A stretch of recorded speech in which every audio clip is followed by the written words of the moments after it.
সংবাদের শুরুতে জানাবো কয়েকটি গুরুত্বপূর্ণ সংবাদ শিরোনাম। ভারত পাকিস্তান উত্তেজনার মধ্যেই পাকিস্তানে ভয়াবহ বোমা হামলা। এদিকে পারমাণবিক প্রতিবেশীদের যুদ্ধের আশঙ্কায় বিশ্বের চিন্তিত হওয়া উচিত বলছে খাজা আসিফ। জানাবো ইরান আমাদের কৌশলগত অংশীদার বলছে চীনা পররাষ্ট্রমন্ত্রী। এদিকে খামেনি বা পেজেশকিয়ানের সঙ্গে বসতে প্রস্তুত জানালেন ট্রাম্প। এবং সর্বশেষ থাকছে ফের উত্তপ্ত মণিপুর। এখন বিস্তারিত। উত্তেজনার মধ্যেই পাকিস্তানে ভয়াবহ বোমা হামলা। কাশ্মীরের সন্ত্রাসী হামলা নিয়ে পাকিস্তান ভারত তীব্র উত্তেজনার মধ্যে এবার বিস্ফোরণে কাঁপল বেলুচিস্তান। শুক্রবার পাকিস্তানের দক্ষিণ পশ্চিমাঞ্চলের প্রদেশটিতে ভয়াবহ বোমা বিস্ফোরণে অন্তত 7 জন নিহত হয়েছেন বলে জানা গেছে। বেলুচিস্তানের রাজধানী কোয়েটার কাছে একটি ব্যস্ত রাস্তায় সেনাবাহিনীর একটি গাড়ি লক্ষ্য করে এই বিস্ফোরণের ঘটনা ঘটানো হয়। সূত্র সিএনএন নিউজ। স্থানীয় পুলিশ সূত্র জানিয়েছে এই বিস্ফোরণে বেশ কয়েকজন সেনা নিহত এবং কয়েকজন গুরুতর আহত হয়েছেন। আহতদের স্থানীয় হাসপাতালে ভর্তি করা হয়েছে। বিস্ফোরণের তীব্রতা এতটাই ছিল যে ঘটনাস্থলের আশপাশের দোকানপাট ও গাড়ি ক্ষতিগ্রস্ত হয়েছে। পাকিস্তানের স্বরাষ্ট্রমন্ত্রী মোহসেন নকভি এই হামলার তীব্র নিন্দা জানিয়েছেন এবং দোষীদের বিরুদ্ধে কঠোর পদক্ষেপ নেওয়ার হুঁশিয়ারি দিয়েছেন। প্রসঙ্গত, এই হামলার একদিন আগেই বেলুচিস্তানের কালাত এলাকায় আরেকটি বোমা বিস্ফোরণে 3 জনের মৃত্যু হয়, তবে সেই হামলার দায় এখনও কেউ পর্যন্ত স্বীকার করেনি। উল্লেখ্য, দীর্ঘদিন ধরেই বেলুচিস্তানে বিচ্ছিন্নতাবাদী আন্দোলন ও সন্ত্রাসবাদী কার্যকলাপ চালাচ্ছে বালোচ লিবারেশন আর্মি বিএলএ সহ একাধিক জঙ্গি গোষ্ঠী। সেনা ও সরকারি স্থাপনাকে বারবার টার্গেট করছে তারা। ধারাবাহিক বোমা হামলায় গোটা অঞ্চলের নিরাপত্তা নিয়ে প্রশ্ন উঠছে। পারমাণবিক প্রতিবেশীদের যুদ্ধের আশঙ্কায় বিশ্বের চিন্তিত হওয়া উচিত। জম্মু ও কাশ্মীরের পেহেলগামে পর্যটকদের উপর হামলাকারীদের সন্ধানে অভিযানে নেমেছে ভারতীয় নিরাপত্তা বাহিনী। বন্দুক হামলার পর জম্মু কাশ্মীর জুড়ে কড়া সতর্কতা জারি করা হয়েছে। সীমান্তে দুই দেশের সেনাদের মধ্যে গোলাগুলির ঘটনা ঘটেছে। গত বৃহস্পতিবার দিবাগত রাতে কাশ্মীরের নিয়ন্ত্রণ রেখা বরাবর এই গোলাগুলি হয়। এই পরিস্থিতিতে পাকিস্তানের প্রতিরক্ষামন্ত্রী খাজা মোহাম্মদ আসিফ হুঁশিয়ারি দিয়ে বলেছেন, দুটি পারমাণবিক শক্তিধর দেশের মধ্যে সংঘর্ষ সর্বদা উদ্বেগজনক। যদি পরিস্থিতি খারাপ হয় তবে সংঘর্ষের একটি দুঃখজনক পরিণতি হতে পারে। পাকিস্তানের সঙ্গে যুদ্ধ পরিস্থিতি তৈরি হয় নতুন উত্তেজনায় আশঙ্কা। এরই মধ্যে ভারতীয় শেয়ার বাজারের পতন ঘটেছে। গত মঙ্গলবার পর্যটকদের জনপ্রিয় গন্তব্য পাহাড়ি ও মনোরম এই এলাকায় এক মর্মান্তিক হামলায় কমপক্ষে 26 জনের মৃত্যু হয়েছে।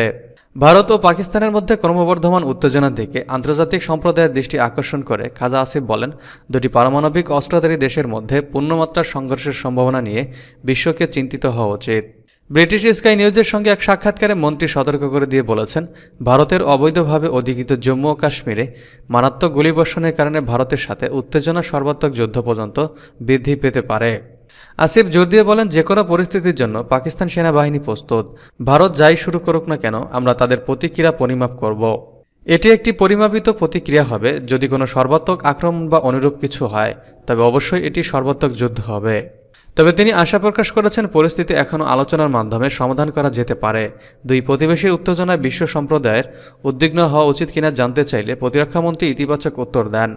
সীমান্তে গুলি চালানোর জন্য তিনি ভারতকে দায়ী করেছেন কিনা জানতে চাইলে আসিফ বলেন, হ্যাঁ অবশ্যই, তারা এই পরিস্থিতি তৈরি করে। ক্রমবর্ধমান উত্তেজনা সত্ত্বেও তিনি আরও বলেন, আমাদের আলোচনার মাধ্যমে আমাদের সমস্যা সমাধান করা উচিত। এর আগে আসিফ বলেছিলেন, পাকিস্তানের সাথে এর কোনো সম্পর্ক নেই, কারণ পাকিস্তান সব ধরনের এবং সর্বত্র সন্ত্রাসবাদকে প্রত্যাখ্যান করে। তিনি আরও বলেন, ভারতের উচিত পেহেলগাম ঘটনার তদন্ত করা, কারণ কেবল অভিযোগ করলেই তারা দায়মুক্ত হবে না। এদিকে শুক্রবার সিনেট সর্বসম্মতিক্রমে একটি প্রস্তাব গৃহীত হয়েছে এবং ভারতের যে কোনো দুঃসাহসিক কাজের দৃঢ় দ্রুত ও সিদ্ধান্তমূলক প্রতিক্রিয়ার প্রতিশ্রুতি দিয়েছে। সোমবারও এ বিষয়ে আলোচনা অব্যাহত রাখবে সিনেট। ইসলামাবাদ জম্মু কাশ্মীরের পেহেলগাম হামলার সঙ্গে পাকিস্তানকে যুক্ত করা ভারতের সব অযৌক্তিক এবং ভিত্তিহীন প্রচেষ্টাকে সরাসরি প্রত্যাখ্যান করেছে। ইরান আমাদের কৌশলগত অংশীদার বলছে চীনা পররাষ্ট্রমন্ত্রী। চীনা পররাষ্ট্রমন্ত্রী পশ্চিম এশীয় অঞ্চলে ইরানকে চীনের কৌশলগত অংশীদার হিসেবে বর্ণনা করেছেন।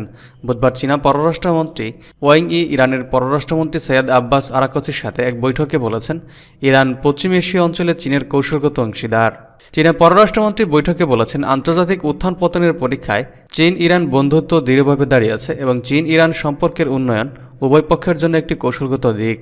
ওয়াং এর মতো সাম্প্রতিক বছরগুলোতে চীন এবং ইরান কঠিন সময়ে একে অপরকে সহযোগিতা করেছে এবং সাহায্য করেছে।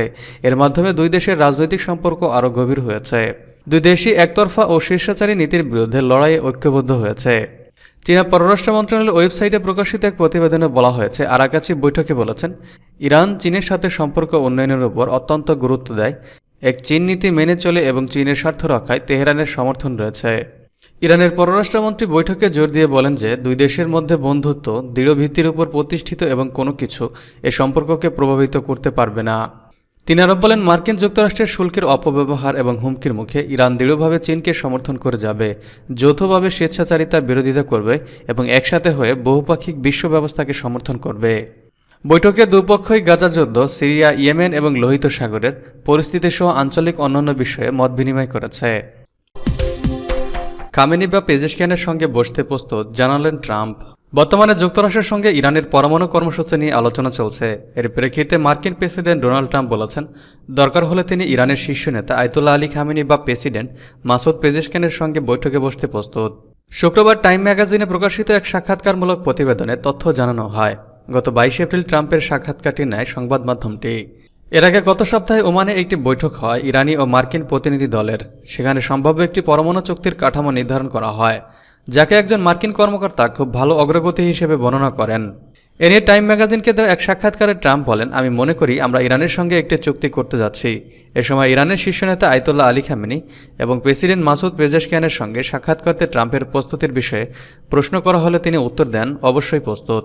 এর আগে 2018 সালে ট্রাম্প যখন 2015 সালের পারমাণবিক চুক্তি থেকে যুক্তরাষ্ট্রকে প্রত্যাহার করেছিলেন, তখন তিনি ইরানের বিরুদ্ধে দ্রুত একটি চুক্তি না হলে সামরিক ব্যবস্থা নেওয়ার হুমকি দিয়েছিলেন, যাতে ইরান পরমাণু অস্ত্র তৈরি করতে না পারে।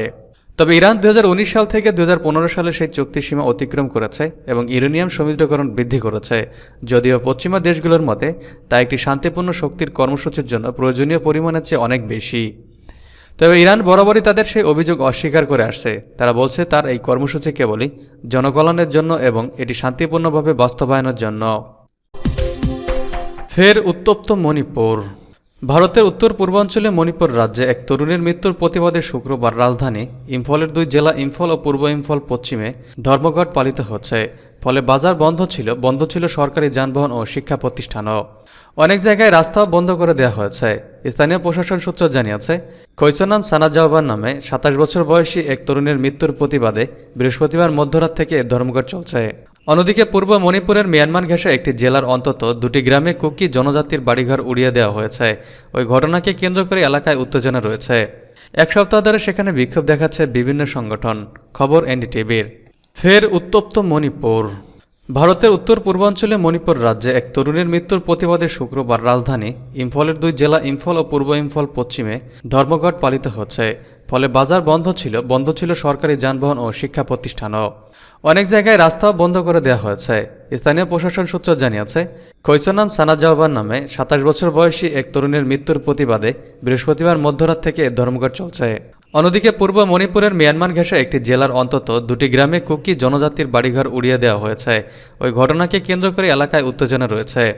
এক সপ্তাহ ধরে সেখানে বিক্ষোভ দেখাচ্ছে বিভিন্ন সংগঠন। খবর এনডিটিভির।